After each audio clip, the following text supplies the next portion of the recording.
ऐसा कैसे है कि तुम्हारी मम्मी किचन में जाती हैं और मिनटों सेकंडों में एकदम गर्मा गर्म रोटियां ले आती हैं तुम्हारे सामने, और अगर तुम किचन में जाओ तो रोटियां बनती हैं नक्शे और खाना शायद उसे मिले ही ना। हो सकता है तुम्हारी मम्मी पे भी FW टेलर की टेक्निक्स का असर हो। हेलो एवरीवन, आप लोग देख रहे हैं ईगो वर्ल्ड डिजिटल क्लासेस। इस समय चल रही है business studies for standard 12 series और हम लोग चैप्टर कर रहे हैं chapter number 2, principles of management. हमने FW टेलर की टेक्निक्स को पिछली वीडियो में शुरू किया था, जहां हमने टाइम स्टडी और मेथड स्टडी कर ली।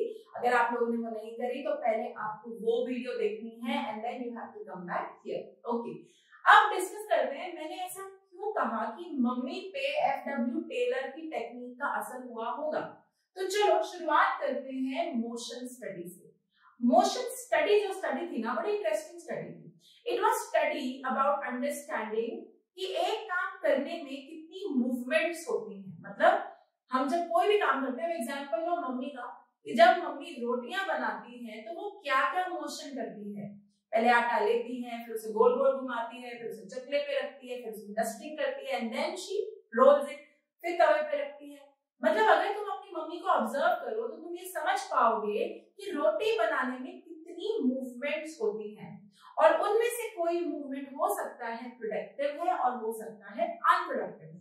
अब प्रोडक्टिव का क्या मतलब, जो रोटी बनाने में काम आ रही है, और अनप्रोडक्टिव का क्या मतलब, मान लो तुम्हारी मम्मी रोटी बना रही है और बीच में कुछ नीचे गिर गया तो वो झुकी, उन्होंने नीचे से उठाकर ऊपर रखा, या बीच में किसी ने आवाज लगा दी तो उन्होंने जाके पानी का गिलास थमा दिया।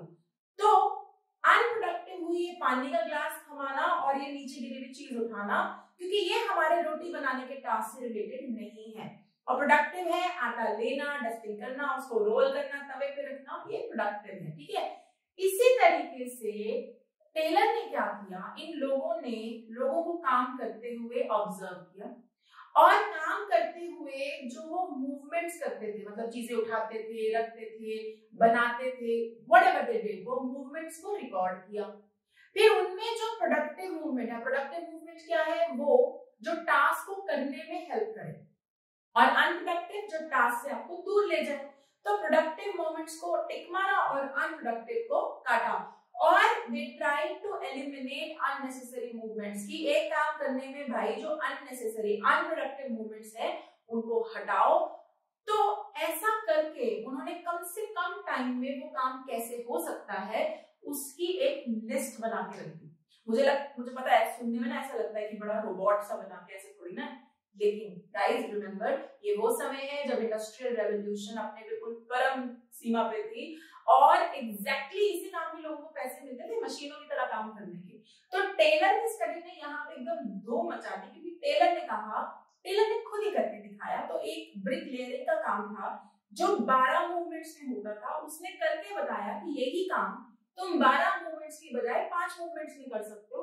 मतलब जो बाकी के 7 मूवमेंट है ना, वो अननेसेसरी है, नहीं चाहिए। तो ऑब्वियसली 12 और 5 में टाइम का कितना फर्क आएगा, और हम ये बात पहले भी डिस्कस कर चुके हैं कि टेलर ने एफिशिएंसी को बड़ा क्लियरली डिफाइन किया था कि एफिशिएंसी वो है जो कम से कम टाइम में ज्यादा से ज्यादा आउटपुट क्रिएट करे। तो चलो जी, मोशन स्टडी से ये पता चल गया कि what are the best motion, कितनी होनी चाहिए movement to achieve a particular task efficiently. ठीक है, समझ में आ गया? अब क्लियर है ना मैंने क्यों कहा कि मम्मी पे भी असर होगा FW टेलर की टेक्निक का। ओके, चलो अब अगला करते हैं, फटीग स्टडी। अब इसमें समझना बहुत आसान है। फटीग का मतलब होता है थकना। देखो भाई, हर कोई थकता है, काम थकता है तो इंटरवल रेस्ट भी चाहिए। अब तुम्हें स्कूल में रिसेस या लंच क्यों मिलता है? To give you a break. Similarly people who are working, जो लोग काम कर रहे हैं, उन्हें भी रेस्ट की जरूरत है। तो एक स्टडी कंडक्ट की गई, एक ऑब्जर्वेशन की गई कि लोगों को कितना रेस्ट, नंबर ऑफ इंटरवल्स कितनी चाहिए, और कितने कितने समय पर चाहिए। मतलब अगर 8 घंटा एक बंदा काम करता है तो कंटिन्यूसली तो काम कर नहीं सकता, तो उसे ब्रेक चाहिए। तो एक पूरे 8 घंटे की वर्किंग शिफ्ट में कितनी बार ब्रेक चाहिए और कितने कितने मिनट की चाहिए। तो मतलब डिपेंड करता है कि बंदे का काम कैसा है, वो कितना थकता है, तो उसके हिसाब से 4 इंटरवल्स मिल सकती हैं, 3 इंटरवल्स मिल सकती हैं, 10-10 मिनट की, आधे आधे घंटे की। ये सब कुछ जो डिस्कस हुआ, ये हुआ फटीग स्टडी में। आइडिया बहुत सिंपल था, अगर आप लोगों को रेस्ट देंगे, उन्हें ब्रेक मिलेगा, तो वो बेटर फील करेंगे, वो रेजुविनेटेड होंगे, और वो काम पे आके ज्यादा अच्छे से काम कर पाएंगे। इस लॉजिक से फटीग स्टडी की गई। ऑब्वियसली वो कहते हैं कि फटीग मतलब स्ट्रेस बढ़ने का, थकावट बढ़ने के कई कारण हैं। वर्किंग कंडीशंस कैसी हैं, आपका वर्किंग माहौल कैसा है, आपके आसपास के लोग कैसे हैं, आपकी सिटिंग पोजीशन कैसी है, आपकी लाइटिंग कैसी है, ये सब चीजें इम्पैक्ट करती हैं।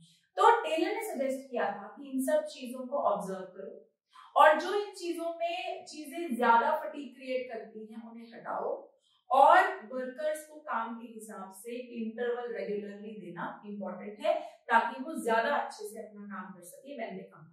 ठीक है ना। तो फटीग स्टडी का जो बेसिक ऑब्जेक्टिव है, basic objective of motion study 1 marker के लिए आता है, इसलिए मैं बता रही हूँ। मोशन स्टडी का बेसिक जो ऑब्जेक्टिव है वो है to eliminate unnecessary movements, to eliminate unproductive movement जो टास्क से रिलेटेड नहीं है उन्हें हटाना।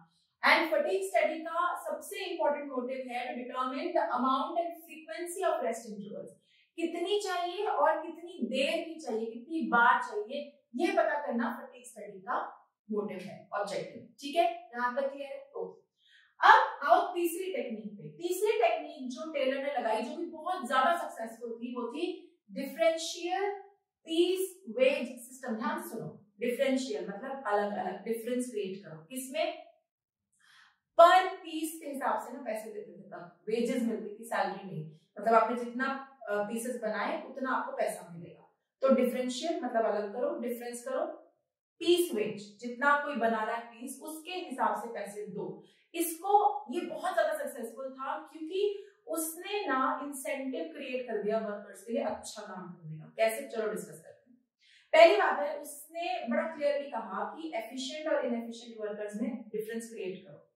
एफिशिएंट को डिफाइन भी कर दिया, कह दिया एफिशिएंट वो जो ज्यादा आउटपुट दे कम से कम दामों में। तो जो बंदा उतने ही टाइम में आउटपुट क्रिएट कर पाए वो एफिशिएंट, जो ना कर पाए वो इनएफिशिएंट। फिर उसने क्या कहा, उसने बोला जो एफिशिएंट है उसको रिवॉर्ड दो, उसको ज्यादा पैसे दो, जो इनएफिशिएंट है उसके पैसे काटो, ताकि वर्कर्स को भी ना इंसेंटिव मिले, फायदा दिखे ज्यादा काम करने में। ये बहुत हिट था, ये बहुत चला।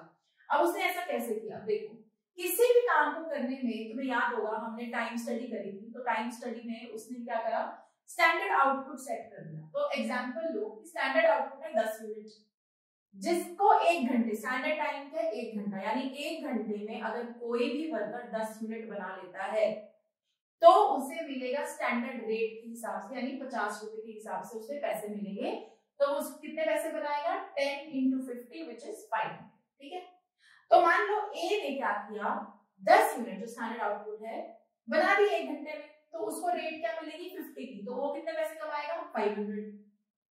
बी ने क्या करा, उसी 1 घंटे में स्टैंडर्ड आउटपुट से एक ज्यादा बनाया, यानी 11 बनाए, तो उसे रेट क्या 50 मिलेगी? नहीं भाई, इंसेंटिव देना है उसको, रिवॉर्ड देना है, तो उसको रेट मिलेगी 55 की, ज्यादा पैसे। तो वो कितने पैसे कमा रहा है? 550।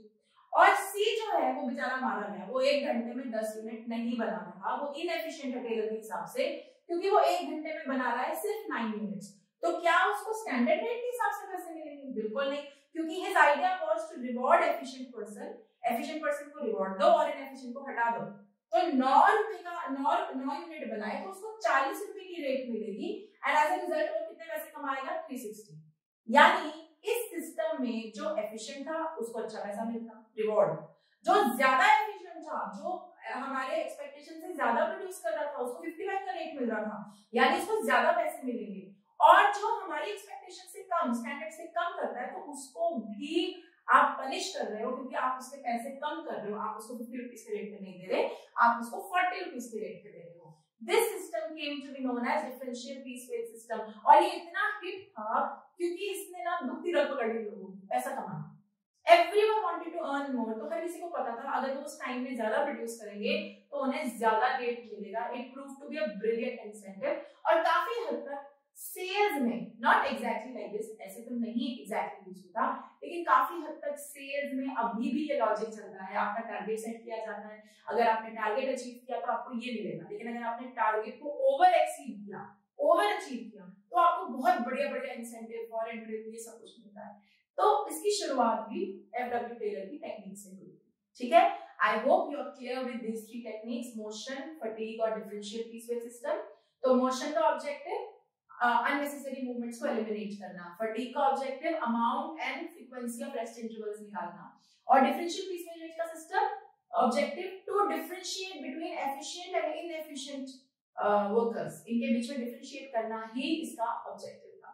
आई hope you are clear with the concept. अगली वीडियो में करेंगे अगली टेक्निक्स टेलर की। अगर आप लोग मुझे YouTube पे देख रहे हैं तो लाइक एंड सब्सक्राइब करना बिल्कुल मत भूलिएगा। Till then bye bye.